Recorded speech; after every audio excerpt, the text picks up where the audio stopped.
So hello guys, welcome to CodeMax Technologies. So இன்னைக்கு நம்ம இந்த வீடியோவில் என்ன பார்க்க போகிறோம் சொல்லி கேட்டிங்கன்னா, நம்ம பைத்தானை யூஸ் பண்ணி எப்படி ஃபயர்பேஸோட இன்டெகிரேட் பண்ணுறது அப்படின்றது தான் பார்க்க போகிறோம். ஸோ நீங்கள் நம்ம சேனலுக்கு புதுசாக இருந்தீங்க அப்படின்னா மறக்காமல் சப்ஸ்கிரைப் பட்டன் மட்டும் கிளிக் பண்ணி சப்ஸ்கிரைப் பண்ணி வச்சுங்க. அண்ட் தென் இந்த வீடியோவுக்கு ஒரு லைக்கை தட்டி விட்டுருங்க. ஸோ இப்போ வாங்க நம்ம வீடியோக்குள்ளே போயிடலாம். ஸோ ஃபர்ஸ்ட் நான் பார்த்தேன் அப்படின்னா ஃபயர்பேஸ் வந்து ஓப்பன் பண்ணிக்கிறேன்.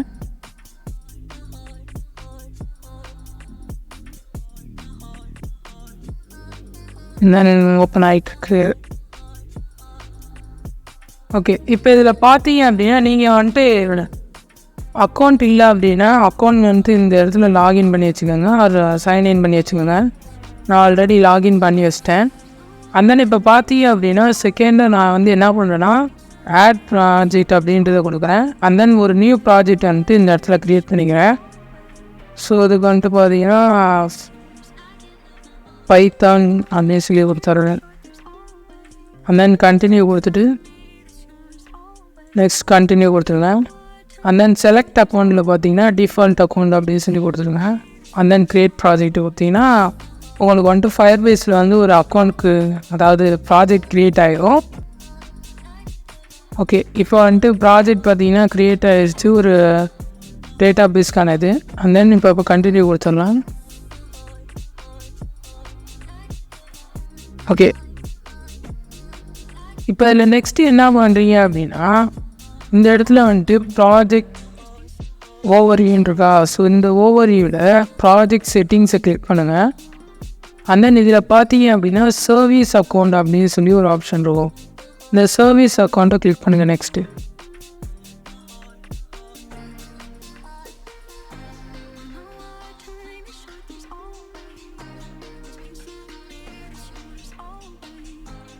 ஓகே, இப்போ பார்த்தீங்கன்னா சர்வீஸ் அக்கௌண்ட்டில் வந்துட்டு இப்போ உங்களுக்கு நிறைய ஆப்ஷன்ஸ் இருக்கும். நோட்.js, ஜாவா, பைத்தான், கோ அப்படின்னு சொல்லி. ஸோ நீங்கள் வந்துட்டு எந்த லாங்குவேஜ் யூஸ் பண்ண போகிறீங்களோ அந்த லாங்குவேஜோட இதை சூஸ் பண்ணிக்கோங்க. நம்ம இப்போ வந்துட்டு பைத்தானில் தான் இதை கனெக்ட் பண்ண போகிறோம். ஸோ பைத்தான் அப்படின்றது நான் சூஸ் பண்ணிக்கிறேன். அண்ட் தென் பார்த்தீங்க அப்படின்னா இதுதான் வந்து அந்த இதுக்கான கோடு.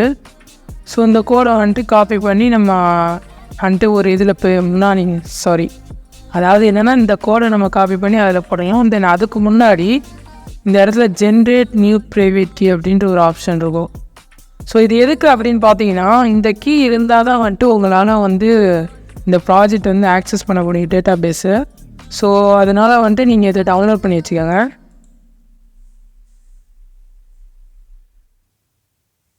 ஓகே, இது வந்துட்டு டவுன்லோட் ஆகிடுச்சு. அந்த தென் ஓப்பன் பண்ணி காட்டுறேன் எப்படி இருக்குன்னு பாருங்கள். ஸோ இது பார்த்தீங்க அப்படின்னா ஒரு ஜேசான் ஃபார்மேட்டில் இருக்கும். ஸோ இந்த ஃபைலை வந்துட்டு நம்ம என்ன பண்ண போகிறோம் அப்படின்னு சொல்லி கேட்டிங்கன்னா நம்ம ப்ராஜெக்ட் க்ரியேட் பண்ணியிருக்க ஃபோல்டரில் நம்ம ஒரு இதாக இதுக்கு வச்சுருவோம். இப்போ பார்த்தீங்கன்னா நம்ம வந்துட்டு ப்ராஜெக்ட் க்ரியேட் பண்ணியாச்சு. அண்ட் தென் நான் டவுன்லோட் பண்ண ஃபைலை வந்துட்டு இப்போ இந்த இடத்துல வந்துட்டு இம்போர்ட் பண்ணியிருக்கேன். ஸோ என்னென்னு பார்த்தீங்கன்னா source.json அப்படின்னு சொல்லி ஒரு ஃபைலாக அந்த இடத்துல வந்து போட்டு வச்சுருக்கேன் என்னோடய பைத்தான் ப்ராஜெக்டில். ஸோ இந்த ப்ராஜெக்ட் வந்து வேறு ஒன்றும் இல்லை, நம்ம FasApi முன்னாடி வந்து ரெடி பண்ணியிருப்போம், ரெஸ்ட் ஏபிஎஸ்லாம் எப்படி போடணும்னு சொல்லி. ஸோ அந்த ப்ராஜெக்டில் தான் நான் இப்போ வந்துட்டு சோர்ஸ் அப்படின்ற இதில் போட்டிருக்கேன். அதனால் இந்த பைத்தானோட இதில் வந்து FasApi நீங்கள் பார்க்காம இருந்தீங்கன்னா நான் லிங்க் தரேன், மறக்காமல் செக் பண்ணி பாருங்கள். ஸோ இப்போ நம்ம நெக்ஸ்ட்டு ஸ்டார்ட் பண்ணிக்கலாம் அந்த இது எப்படி கனெக்ட் பண்ணுறது அப்படின்றது. ஸோ இதுக்கு பார்த்தீங்க அப்படின்னா நான் வந்து ஒரு ஃபைல் வந்து க்ரியேட் பண்ணிக்கிறேன் டிபி அப்படின்னு சொல்லிட்டு. ஸோ db.py அப்படின்னு சொல்லி ஒரு ஃபைலை வந்து நான் க்ரியேட் பண்ணிக்கிறேன். அண்ட் தென் இந்த ஃபைலில் பார்த்தீங்க அப்படின்னா நான் வந்து அந்த டேட்டா பேஸை கனெக்ட் பண்ணுறதுனா கோடு எழுத போகிறேன். ஸோ ஃபர்ஸ்ட் அந்த கனெக்ட் பண்ணுறதுக்கு முன்னாடி நீங்கள் வந்து ஒரு பேக்கேஜ் வந்து இன்ஸ்டால் பண்ணுற மாதிரி இருக்கும். ஸோ அது என்ன அப்படின்னா pip install Firebase Admin so இந்த பேக்கேஜை வந்துட்டு நீங்கள் இன்ஸ்டால் பண்ணிங்கன்னா தான் உங்களால் வந்துட்டு இந்த ப்ராஜெக்டில் வந்து ஆக்சஸ் பண்ண முடியும். ஸோ இதை நீங்கள் இன்ஸ்டால் பண்ணி வச்சுக்கோங்க. நான் வந்துட்டு ஆல்ரெடி இன்ஸ்டால் பண்ணிட்டேன். ஸோ நான் இப்போ வந்துட்டு டேரெக்டாக கோடை எழுத ஆரம்பிச்சிடுறேன். ஸோ ஃபர்ஸ்ட் பார்த்தீங்கன்னா அந்த Firebase Admin வந்துட்டு நான் அந்த இடத்துல இம்போர்ட் பண்ணிக்கிறேன். Import Firebase Admin. ஆனால் நெக்ஸ்ட்டு பார்த்தீங்க அப்படின்னா அந்த Firebase Adminல் க்ரெடென்ஷியல் அப்படின்ற ஒரு பேக்கேஜ் இருக்கும். ஸோ அதை நான் இம்போர்ட் பண்ணிக்கிறேன். இம்போர்ட் சாரி ஃபர்ஸ்ட் வந்து என்னென்னா ஃப்ரம் Firebase adminல import credential அப்படின்னு சொன்னேன். அதாவது என்னென்னா நான் Firebase adminல உள்ள credentials இந்த இடத்துல இம்போர்ட் பண்ணுறேன்னு சொல்கிறேன். and then நெக்ஸ்ட்டு பார்த்தீங்க அப்படின்னா from Firebase admin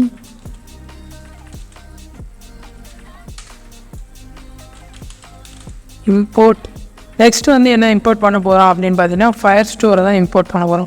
ஸோ இந்த Firestore அப்படின்றது தான் வந்துட்டு டேட்டா பேஸாக இங்கே ஆக்ட் ஆக போகுது. ஸோ இதை வந்துட்டு நான் இப்போ இந்த இடத்துல வந்துட்டு இம்போர்ட் பண்ணிட்டேன். அந்த நெக்ஸ்ட்டு என்ன அப்படின்னு பார்த்தீங்கன்னா நெக்ஸ்ட்டு வந்து இந்த இதை வந்துட்டு இனிஷியலைஸ் பண்ணணும். ஸோ அதுக்கு என்ன அப்படின்னா நான் வந்துட்டு இந்த இடத்துல சோர்ஸ் அப்படின்னு சொல்லி ஒரு வேரியபிளில் க்ரியேட் பண்ணிக்கிறேன். சோர்ஸ் அப்படி இல்லைன்னா வந்துட்டு db config அப்படின்னு சொல்லி கொடுத்தாரு. ஸோ ஓகே db config அப்படின்னு சொல்லி கொடுத்தாரு. and then இதில் வந்துட்டு என்ன அப்படின்னா credentials அப்படின்றத இந்த இடத்துல கொடுத்துருக்கேன். and then credentialஸில் certificate அப்படின்ற ஒரு இது இருக்கும். ஸோ அதை நான் கொடுத்துக்கிறேன் certificate. ஸோ இந்த certificate அப்படின்ற ஒரு இதுக்குள்ளே தான் நம்ம வந்துட்டு இந்த இடத்துல நம்ம டவுன்லோட் பண்ண அந்த JSON ஃபைலை கொடுக்க போகிறோம். ஸோ அதை நீங்கள் இந்த இடத்துல கொடுத்துருங்க source.json. and then நெக்ஸ்ட்டு என்ன பண்ணோம் அப்படின்னு சொல்லி கேட்டிங்கன்னா ஆப் அப்படின்னு சொல்லிட்டு நம்ம வந்துட்டு Firebase இனிஷியலைஸ் பண்ணிடுறோம். ஸோ அதுக்கு என்ன அப்படின்னா Firebase admin .initialize ஆப்பில் நம்ம வந்துட்டு என்ன பண்ண போகிறோம்னா இந்த db கான்ஃபிகரேஷனை இந்த இடத்துல கொடுக்க போகிறோம் db config. ஆனால் நெக்ஸ்ட்டு என்ன பண்ணோம் அப்படின்னு சொல்லி கேட்டிங்கன்னா இதுக்கப்புறம் வந்துட்டு நம்ம வந்து Firebaseோட ப்ராஜெக்ட் இந்த இடத்துல இனிஷியலைஸ் பண்ணியாச்சு. ஸோ நீங்கள் வந்துட்டு இந்த ஆப் அப்படின்ற ஒரு மெத்தடை யூஸ் பண்ணி கெட் ஆப்ரேஷன் delete ஆப்ரேஷன் பண்ணலாம். ஸோ அது எப்படின்றதையும் நான் இப்போ சொல்கிறேன். ஸோ இதுக்கு ஃபஸ்ட்டு நீங்கள் வந்துட்டு இந்த Firebaseல வந்துட்டு ஏதாவது ஒரு கலெக்ஷன்ஸை நீங்கள் வந்து க்ரியேட் பண்ணிக்கங்க. ஸோ நான் என்ன பண்ணுறேன் அப்படின்னு பார்த்தீங்கன்னா ஒரு கலெக்ஷன் நியூவாக ஒன்று க்ரியேட் பண்ணிக்கிறேன். ஸோ என்ன அப்படின்னா டேட்டா அப்படின்னு சொல்லி ஒரு கலெக்ஷன் க்ரியேட் பண்ணிக்கிறேன்.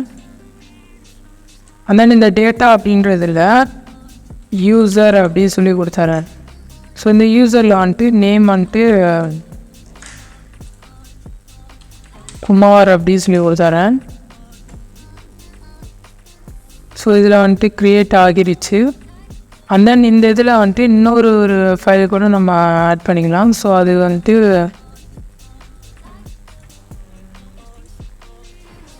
பார்த்தீங்கன்னா இன்னொரு நேம் ஏதாவது கொடுக்கலாம். நேம் வந்துட்டு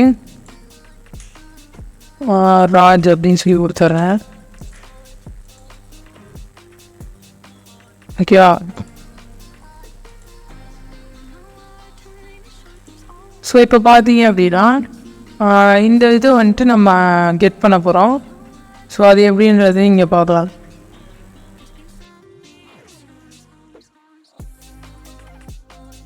Firebase கிளைண்ட் வந்துட்டு இனிஷியலைஸ் பண்ணோம். ஸோ ஆப்பை இனிஷியலைஸ் பண்ணதுக்கப்புறம் நெக்ஸ்ட் இதை தான் பண்ணோம். ஸோ அது எப்படி அப்படின்றதுக்கு நான் இப்போ வந்துட்டு db அப்படின்னு சொல்லி இந்த இடத்துல ஒரு இதை க்ரியேட் பண்ணிக்கிறேன். அந்த இந்த dbயில் என்ன பண்ண போகிறேன் அப்படின்னு சொல்லிக்கிட்டிங்கன்னா இந்த Firestore அப்படின்றத இந்த இடத்துல இம்போர்ட் பண்ணிக்கிறேன். and then Firestoreல .client அப்படின்னு சொல்லி நான் இம்போர்ட் பண்ணிக்கிறேன்.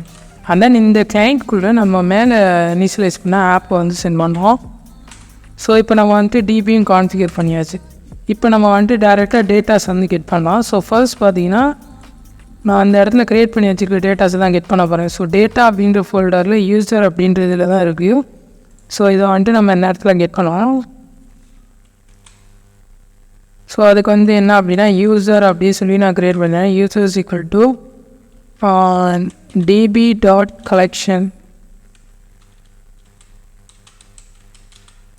கலெக்ஷனில் டேட்டா அப்படின்ற இதில் டாக்குமெண்ட். ஓகேவா? தென் இந்த டாக்குமெண்ட்டில் வந்துட்டு நான் வந்துட்டு என்ன சொல்கிறேன் அப்படின்னு பார்த்தீங்கன்னா அதோட இதை வந்துட்டு யூசர் அப்படின்னு சொல்லி கொடுத்துருந்தாங்க. எஸ், யூசர் அப்படின்றத கொடுத்துறேன். அந்த நெக்ஸ்ட்டு வந்து என்னன்னா .get. ஸோ இந்த டாக்குமெண்ட் வந்து எனக்கு கெட் பண்ண அப்படின்றேன். அண்ட் தென் இந்த இதை வந்துட்டு நீங்கள் டேரெக்டாக கொடுத்தீங்க அப்படின்னா அது வந்துட்டு பைட்ஸில் தான் கொடுப்போம். ஸோ அதுக்கு நம்ம நெக்ஸ்ட்டு என்ன பண்ணணும் அப்படின்னு சொல்லி கேட்டிங்கன்னா .to dict அப்படின்னு சொல்லி கொடுக்குறேன். ஸோ இது என்ன பண்ணோம் அப்படின்னு சொல்லி கேட்டிங்கன்னா அந்த பைட்டில் இருக்க உங்களோட இன்ஃபர்மேஷன்ஸ்லாம் வந்து டிக்ஷனரியாக கன்வெர்ட் பண்ணி கொடுக்கும். ஸோ நெக்ஸ்ட்டு வந்துட்டு பிரிண்ட் பண்ணிடலாம். ஸோ பிரிண்ட் யூசரில்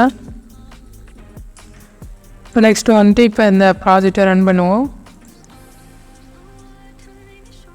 ஸோ பார்த்தீங்க அப்படின்னா நேம் ராஜா அப்படின்றது வந்துருச்சு. ஸோ கைஸ் இவ்வளோ தான் இந்த வீடியோ. ஸோ இந்த வீடியோவில் நம்ம வந்துட்டு எப்படி சும்மா சாம்பிளாக ஒரு கெட் ஆப்ரேஷன் எப்படி பண்ணுறதுன்னு தான் பார்த்துருக்கோம். ஸோ நெக்ஸ்ட்டு வரப்போகிற வீடியோவில் வந்துட்டு நம்ம இந்த FasApi யூஸ் பண்ணி வர டேட்டாஸ்லாம் எப்படி ஹேண்டில் பண்ணுறது Firebase மூலியமா அப்படின்றது தான் நம்ம வந்து பார்க்க போகிறோம். ஸோ சேனலுக்கு புதுசாக இருந்தீங்க அப்படின்னா மறக்காமல் சப்ஸ்கிரைப் பட்டன் மட்டும் கிளிக் பண்ணி சப்ஸ்கிரைப் பண்ணி வச்சுக்கோங்க. டவுட்ஸ் உங்களுக்கு ஏதாவது இருந்துச்சு அப்படின்னா கமெண்ட் செக்ஷனில் சொல்லுங்கள். ஸோ நாளைக்கு இன்னொரு வீடியோவில் பார்க்கலாம். So bye guys.